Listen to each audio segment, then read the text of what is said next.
It was the month of November. Autumn was fading away, paving the way for the winter to come. Rex lived in the city of London and was a student of economics in the University of Cambridge. This man of ours also worked part-time at a restaurant.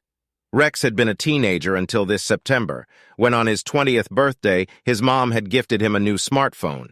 It was the happiest he had been in a few months. But little did he know he would not even touch the smartphone much. He was quite different from most others of his age. He had little interest in social media. He kept his distance from the hype. He also did not like to click many pictures. Rex used to watch a few YT videos on his laptop, which was a rare thing when he had time to kill. Today was different. Rex did not have to go to work because today was Halloween. He was away from his family, and there was no fun without them. Rex was absent-mindedly scrolling through the gallery containing photos. He clicked on some exceptionally uncommon occasions. He had reached the bottom of the little gallery when his heart skipped a beat and his mind came back into being. He caught sight of a photo taken only today. The photos were sort oldest to newest. He sat there for a few moments. His eyes did not dare take a blink while he beheld an image of himself sleeping. Rex panicked easily, but this time he was terrified.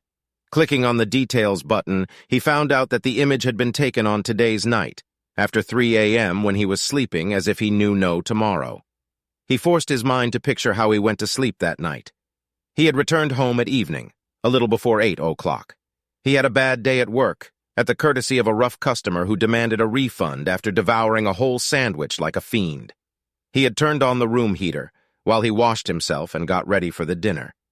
After the dinner consisting of a salmon with some brandy. He had used to drink coffee once he got back to home from work, but sleep was hard to come by for few weeks, and he had resolved not to take caffeine after the sunset.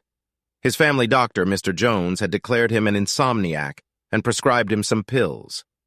After the dinner, he pictured himself. He had locked the door and laid down with his phone and laptop. He did not know how long it was then when he fell asleep, but he was pretty sure he had turned off both his phone and laptop.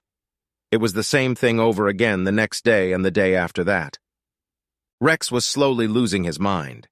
He even installed a camera in his room to find out what used to happen while he was sleeping. But the camera recording was all clear. There was no trace of a phone taking his photograph. On his friend's advice, he went to see a psychiatrist and found out that he used to have delusions. He was diagnosed with schizophrenia.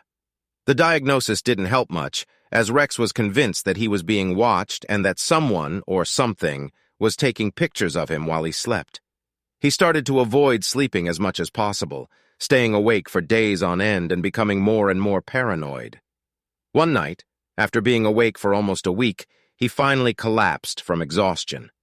When he woke up, he was in a hospital bed surrounded by concerned doctors and nurses. He had no memory of what had happened, but he knew that he couldn't go back to his old life. The fear and paranoia had taken over, and he knew that he would never be able to shake them off.